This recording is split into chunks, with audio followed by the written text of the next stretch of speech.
बीच एक तालाब था जिसमें एक कछुआ रहता था। उसे उड़ने की बड़ी इच्छा थी। वो हर वक्त यही सोचता रहता कि मैं आसमान में कैसे उड़ूं। उन्हीं पंछियों को देख देखकर कछुआ भी हमेशा उड़ने के सपने देखता था। कछुआ बेचैन हो उठा। उसे समझ नहीं आ रहा था कि वो उड़े तो कैसे उड़े। दिन प्रतिदिन उसकी इच्छा बढ़ती ही जा रही थी। तब उसे एक तरकीब सूझी और वो गिद्ध से इस बारे में बात करने गया, जो कि वही पास ही में एक पेड़ पर बैठा था। गिद्ध भाई, मेरी एक इच्छा है और वो सिर्फ आप ही पूरी कर सकते हैं। गिद्ध बोला, बताओ मुझे कछुए, मैं पूरी कोशिश करूंगा तुम्हारी इच्छा पूरी करने की। वह बोला, मैं चाहता हूँ कि मैं भी आसमान में उड़ूं पंछियों की तरह और ऊपर से पूरी दुनिया देखूं।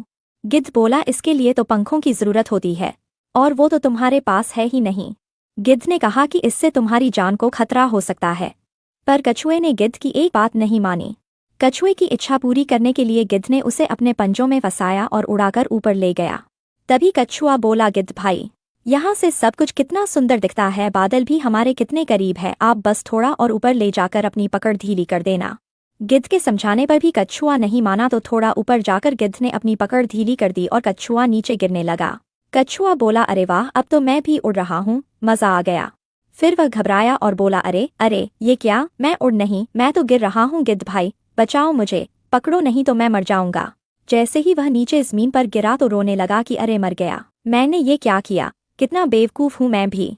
गिद्ध भाई ने मुझे कितना समझाया था, पर मैंने उनकी एक ना सुनी। ये तो अच्छा है कि अपने इस कवच की वजह से मैं बच गया, नहीं तो आज मेरा खेल ही खत्म हो जाता।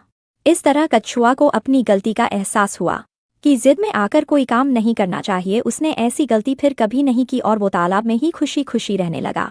तो बच्चों, हमें इस कहानी से यह सीख मिलती है कि हमें अपनी सीमाओं को समझना चाहिए और दूसरों की क्षमताओं का सम्मान करना चाहिए।